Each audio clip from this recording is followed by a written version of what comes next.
அப்பாடா பரவாயில்லங்க. பாட்டிக்கு தான் புள்ள இப்படி யோக்கியமானவன் இல்லை அப்படிங்கிறது தெரிஞ்சிருக்கு அப்படின்னு நினச்சிட்டு இருந்தான். நல்ல வேளை குமரனுக்கு மட்டும்தான் தெரிஞ்சிருக்கு, பாட்டிக்கு எந்த விஷயமும் தெரியலை அப்படிங்கிறத பொறுத்த வரைக்கும் சூப்பர் சந்தோஷம். அப்படிங்கிறவங்க காமன் பாஸில் கருத்தை தெரிவிச்சிருங்க ஃப்ரெண்ட்ஸ். வான இனிய உறவுகளுக்கு வணக்கம். இங்கே பார்த்தீங்கன்னா நம்ம தலைவர் எவ்வளோ ஒரு தங்கமான மனசு உள்ளவர் அப்படிங்கிறது இன்றைக்கி நல்லா எல்லாருக்குமே தெரிஞ்சு போச்சா?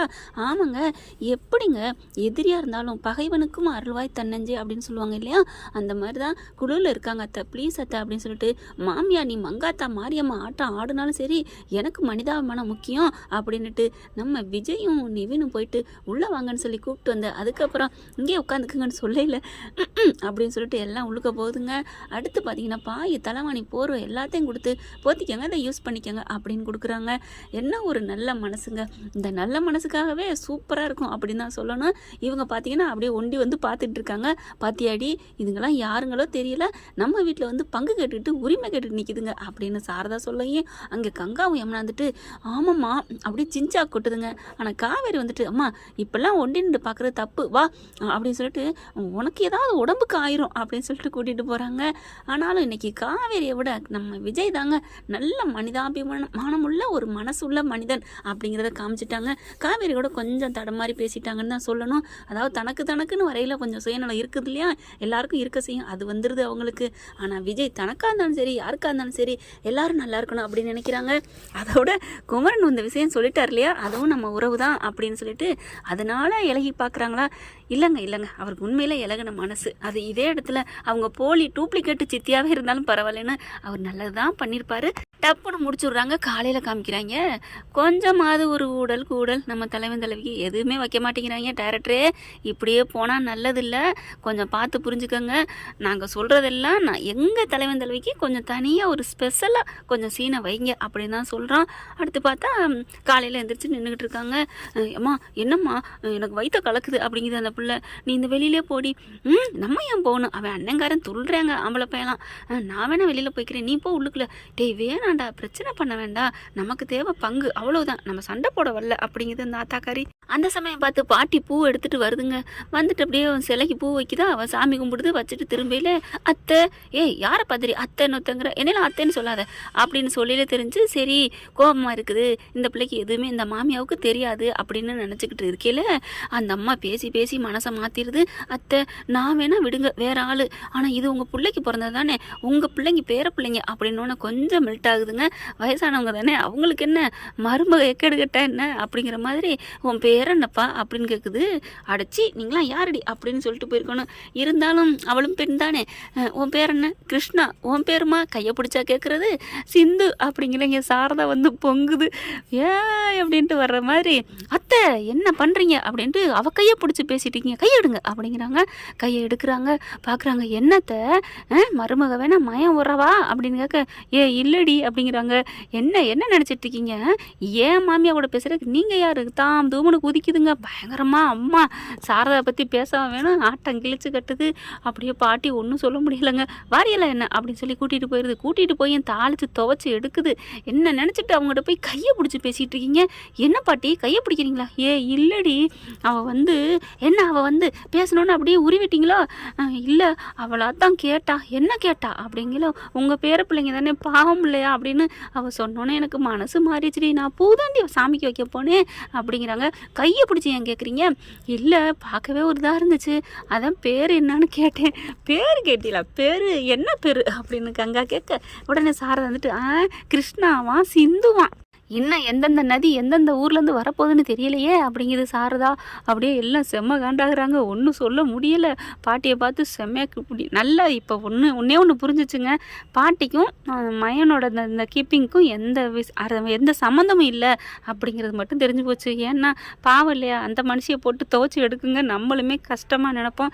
ஏன்னா இவ்வளோ ஒரு நம்பிக்கையோட மக வேணா மருமக போதுன்னு வந்து இருக்கிற ஒரு மனுஷி எல்லாத்தையும் மறைச்சிக்கிட்டு இருந்தாளா அப்படின்னு தோணும் இல்லையா? நம்பிக்கை வச்ச கதாபாத்திரம் உடஞ்சி போயிடும். இப்போவுமே நம்ம மனசுக்கு என்ன தோன்றதுன்னா, சந்தானம் வந்து நல்லவராக தான் இருப்பார் அப்படின்னு தான் தோணுது. இந்த குமரன் பேசின வாய்ஸ் நோட்ஸ்லாம் யாரோ வேணுக்குன்னே பண்ணுறாங்கன்னு தாங்க தோணுது. அவர்கிட்ட ஃபோன் நம்பரை வாங்கி பண்ணியிருக்கலாம், இல்லைன்னா மிரட்டி பண்ணியிருக்கலாம்.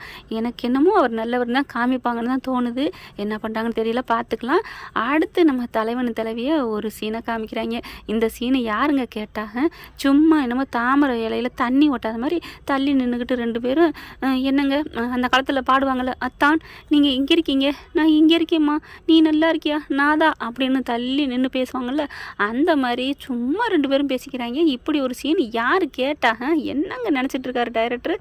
அதுலேயும் எங்கே இருக்க காவேரி அப்படின்னு இவர் கேட்குறாரு. காவேரி பார்த்தீங்கன்னா, கூப்பிட்டீங்களா, தேடுனீங்களா, யமுனா சொன்னா அப்படிங்கிறாங்க. யமுனாவை பார்த்து எங்கே காவேரின்னு கேட்குற அளவுக்கா காவேரி தலை மறைஞ்சு ஒளிஞ்சு போயிருக்காங்க. இவரும் எங்கே அப்படி எங்கே போனேன் அப்படின்னு கேட்குறாங்க. அவங்க பார்த்தா, இல்லைங்க வீட்டில் எங்கிட்டு பார்த்தாலும் சண்டை நடக்குதா, நான் எல்லாரையும் சமாதானப்படுத்திக்கிட்டு இருக்கேன் அப்படிம்பாங்க. பாருங்க, அது உண்மைதாங்க. எங்கள் வீட்லேயும் அதே தான் நடக்கும். நானும் எங்கே இருந்தாலும் சமாதானப்படுத்துறதுக்காகவே பார்த்து பார்த்து பேசுவேன். 2 பக்கமும் சரி சமமாக பேசுவேன்னா உடனே பார்த்தீங்கன்னா, தென்னை மரத்தில் ஒரு குத்து, தேங்காயில் ஒரு குத்தா அப்படிங்கிற மாதிரி தான் பேசுவாங்க. அதே தான் இப்போ காவேரி நிலைமையும், நான் எல்லாரையும் சமாதானப்படுத்திக்கிட்டு இருக்கேன் அப்படிங்கிறாங்க. அடுத்து பார்த்தா, ஏன் காவேரி இந்த மாதிரி இந்த பிரச்சனையில் உங்கள் பிரச்சனை காணாமல் போச்சுல்ல? ஆமாம், அது என்னமோ உண்மைதான். அக்கா தங்கச்சிலாம் 3 பேர் ஒன்று சேர்ந்துட்டாங்க இல்லையா? இதில் எங்கெங்கே பேசுகிறதுக்கு நேரம் இருக்குது? இப்போ அந்த பிரச்சனையே பெருசாக இருக்கே அப்படின்னு இவங்க பிரச்சனையே பேசுகிறீங்களே, கொஞ்சமாவது வீக்கா ஃபேன்ஸை பற்றி எங்களை பற்றி நீங்கள் நினச்சிங்களா? எங்கள் பிரச்சனை என்ன? நீங்கள் சந்தோஷமாக சேரணும், ஒன்று சேரணும், பக்கத்துலேருந்து பேசணும் வைக்கணும். அதை விட்டுட்டு இந்த பேச்செல்லாம் யாருப்பா கேட்டா அப்படின்னு தானங்க தோணுது. இதை யாருக்கு சொல்கிறது? விஜய்க்கு பார்த்தா அவங்கள பற்றி பேசுகிறாங்க. அடுத்து பார்த்தா, இப்போ என்னங்க பண்ணுறது, எனக்கு ஒன்றுமே புரியலையே அப்படிங்கிறாங்க காவேரி. இங்கே பாரு காவேரி, இப்போதைக்கு இந்த பதிகிறதெல்லாம் வேண்டாம், இது ஆற போடுவோம் கொஞ்சம் நாளைக்கு அப்படிங்கிறாங்க. ஏன் அம்மாவுக்கு நான் என் பேரில் மாற்றணும், அதுதானே அவங்க சந்தோஷம், அது அப்படியே எப்படி என்ன பண்ணுறது அப்படிங்கிறாங்க காவேரி. இங்கே பாரு காவேரி, இப்படி ஒருத்தவங்க மனநிலையில் பாதிக்கப்பட்டு கோவத்தோட சண்டையோடு இருக்காங்க, நாங்கள் கொடுக்க முடியாது அப்படின்னு சொல்லிவிட்டு திருட்டுத்தனமாக போய் பதிகிறது எனக்கு இஷ்டம் இல்லை. இதில் மனசு முழுக்க எனக்கு வரல காவேரி. உன் பேரில் வர்றது எனக்கு சந்தோஷம்தான், ஆனால் இப்போதைக்கு கொஞ்ச நாளைக்கு இது வேணாமே அப்படின்னு சொன்ன விஜய் வேற லெவல் தான் சொல்லணும். சூப்பர் சூப்பர் அப்படின்னு தான் சொல்லணும். என்ன ஒரு நல்ல மனசுங்க. ஆமாம், கரெக்டு தானே. நம்ம பொண்டாட்டிக்கு வாங்குகிறோம், அதை கம்பீரமாக ஹானஸ்ட்டாக வாங்கி கொடுக்க அவர் ஆசைப்படுறாரு.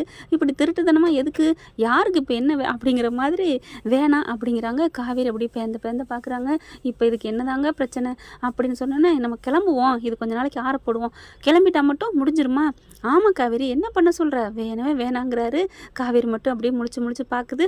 அதுவும் இல்லாமல் அவங்களும் பண்ண விட மாட்டாங்க காவேரி, புரிஞ்சுக்கம்மா அப்படிங்கிறாரு. அதை விட நம்ம மாமாவுக்கும் இவங்களுக்கும் உறவு இருக்கா இல்லையாங்கிறத நல்லா தெளிவாக தெரிஞ்சுக்கணும்ப்பா. எனக்கு என்னமோ இன்னும் டவுட்டாக தான் இருக்குது இவங்க மேலே. மாமா அப்படிப்பட்டவர் இல்லைன்னு தான் எனக்கு தோணுது அப்படின்னு சொன்ன விஜய் எங்க இங்கே அக்கா தங்கச்சியை பேசிகிட்டு இருக்கையில், எனக்கு கன்ஃபார்மாக முடிவாயிடுச்சுடி, அப்பாவுக்கும் இவங்களுக்கும் சம்மந்தம் இருக்கோன்னு கன்ஃபார்மாக உறுதியாயிடுச்சுடி அப்படின்னு காவேரி சொல்கிற வார்த்தை எங்கெங்கே இருக்குது? உண்மையிலே வேற லெவல் விஜய் அப்படின்னு தான் சொல்லணும். காவேரி செல்லக்குட்டி தான் இருந்தாலும் என்னைய சீனை பொறுத்த வரைக்கும் விஜய் எங்கோ போயிட்டாருங்க, அப்பில் டாப்பில் இருக்காருன்னு தான் சொல்லணும். மனசளவில் காவேரி கொஞ்சம் கம்மியாக இறங்கிட்டாங்க. வேற லெவல் விஜய். நான் கூட சாதாரண நார்மல் மனுஷனாக இருக்கிறான், பொண்ணு மேலே உயிராக இருக்கான், பொண்டாட்டி மேலே லவ் பண்ணுறான், அவ்வளோதான் அப்படின்னு நம்ம நினச்சிட்டு இருந்தோம். ஆனால் மனசு வேற வேற மாணிக்க கட்டின்னு தாங்க சொல்லணும். ஒரு பொதுவான ஒரு மனுஷன் கஷ்டப்படக்கூடாது அப்படின்ட்டு அவங்களுக்கு போர்வை தலனி கொடுத்தது அது ஒரு அழகு, அது ஒரு மைல்கல் அப்படிங்கலாம். இப்போ பாரு, பொண்டாட்டிக்கு அப்படியெல்லாம் வாங்கணும்னு அவசியம் இல்லை, எல்லா பிரச்சனையும் தீரட்டும், தீர்ந்ததுக்கப்புறம் பொதுவாக பண்ணிக்கலாம் அப்படி நினைக்கிற விஜயா இருக்கட்டும். ஐயோ, எனக்கு கண்ணில் கண்ணி தண்ணி வருது. அந்த மனசாட்சி, அந்த அந்த அவங்களோட மனசு, கேரக்டரு, உண்மையில் நான் குமரன் நிவின் எல்லாமே வேற லெவல்னு இருக்கிட்டு இருந்தேன். ஆனால் இன்னைக்கு பொறுத்த வரைக்கும் வேற லெவல், ஒசத்தி தூக்கி நிறுத்திட்டாரு நம்ம விஜயோட கேரக்டர் மனசை. Ultimate, I love you Vijay அப்படின்னு தான் சொல்லணும். சூப்பர் சூப்பர், எனக்கு பிடிச்சிருந்துச்சுங்க. ஆனாலும் ஒன்று, விஜயும் காவேரியும் சும்மா ஊர்க்கதை பேச வச்சு விட்டாரு. அதுதான் கொஞ்சம் மனசுக்கு வருத்தமாக இருக்குது. என்ன அடிச்செல்லாம் என் பொண்டாட்டிக்கு நான் நல்லதாக வாங்கணும், என் தங்கத்துக்கு பேர், அதாவது உன் பேரில் ஒரு இடம் மாறுதுன்னா யாரோட இடைஞ்சல் இல்லாமல் சந்தோஷமாக நான் கம்பீரமாக கௌரவமாக வாங்கி கொடுக்க நினைக்கிறேன்டி. இந்த உதடு ஹாப்பியாக மாமா அப்படின்னு சொல்லணும்டி அப்படின்னு அந்த காவேரி உதட்டை பிடிச்சி கிள்ளிட்டு அப்படி கன்னத்தை கிள்ளிட்டு அப்படி அழகாக ரொமான்ஸாக பேசுனா கொஞ்சம் நல்லா இருந்திருக்கும். அதை விட்டுட்டு இந்த பிள்ளை இங்கே 10 கிலோமீட்டர் தள்ளி நிற்கிது, இவர் அவர் இங்கிட்டு நிற்கிறாரு. ஊர் பஞ்சாயம் பேசிக்கிட்டு இருக்காங்க. இதெல்லாம் யார் கேட்டா பேசிட்டு அடுத்த காரியத்துக்கு வந்து நிற்கணும் இல்லைங்க. சும்மா டைரக்டர் தூங்கிட்டாரு போல இருக்கு கதை எழுதையில். அப்படி தானங்க சொல்லணும்னு தோணுது. அடுத்து முடிச்சிடுறாங்க. காலையில் பார்த்தீங்கன்னா இந்த அம்மா பயங்கரமாக ஆடிடும் போல இருக்கு. கண்டிப்பாக பதிஞ்சே தீரணும் அப்படின்னு சொல்லிட்டு அதனால் இங்கே விஜயெல்லாம் வந்துட்டு இங்கே பாருங்கள் இன்னும் 2 மணி நேரம் கதவை சாத்த போகிறோம், நாங்கள் வெளில போகணும். பத்திரம் பதிய போகிறீங்களா? அது நடக்கவே நடக்காதீங்க பாருங்கள் அப்படின்னு ஸ்டே ஆர்டர் வாங்குறத காமிக்கிறாங்க. எல்லாரும் முகமும் அப்படியே போயிடுது. என்ன பண்ணுறது ஒன்றும் புரியாமல் தவிக்கிறாங்க. சரி நீங்கள் ஸ்டே ஆர்டர் வாங்கிட்டீங்களா, பரவாயில்ல நீங்கள் என்ன வேணால் பண்ணிக்கோங்க அப்படின்னு சொல்லிட்டு உள்ளுக்குள்ளே போய் பேசுகிறாங்களா. இப்போதைக்கு பத்திரம் பதியம் வேணாம், அப்புறம் என்ன பண்ணலாம் அப்படிங்கிற கதவை சாத்திட்டு கிளம்புவோம் அப்படிங்கிறாங்க. ஊருக்கு போயிடுவோம். ஊருக்கு போனதுக்கப்புறம் இவங்க என்ன பண்ண முடியும் அப்படின்னு சொல்லிட்டு அறக்க பறக்க எல்லாம் கிளம்பி ஊருக்கு சென்னைக்கு போயிடுறாங்க. இவங்க என்ன பண்ணுறாங்க, நம்ம ஏன் எங்கே இருக்கணும், இவங்களை விடவே கூடாது, விடாது கருப்பு அப்படிங்கிற மாதிரி எல்லாம் கிளம்பிட்டு தாத்தா வீட்டில் போய் செட்டில் ஆகுறாங்க. அங்கே போய் உட்காந்துட்டு கிளம்ப மாட்டேங்கிறாங்க. அங்கே தாத்தா பாட்டிலாம் செம்ம காண்டாகிறாங்க. இங்கேயம்மா வந்துக்கிட்டு இருக்கீங்க அப்படின்னு கத்த அவங்க பார்த்தீங்கன்னா அப்புறம் எங்களுக்கும் பங்கு வேணும், நியாயம் வேணும், நாங்கள் யார்கிட்ட போய் கேட்குறது அப்படிங்கிறாங்க. வேறு வழி இல்லை, எல்லாம் ஃபைட்டிங் நடந்துட்டுருக்கு. என்ன நடக்க போகுது ஏது நடக்க போகுது அப்படிங்கிறத அடுத்த எபிசோடில் வரும் காலங்களில் பார்க்கலாம் ஃப்ரெண்ட்ஸ். இந்த பதிவு உங்களுக்கு பிடிச்சிருந்துச்சுன்னா உங்கள் பொண்ணான கையில் ஒரு லைக்கை போட்டு சப்ஸ்கிரைப் பண்ணிடுங்க. Thank you friends.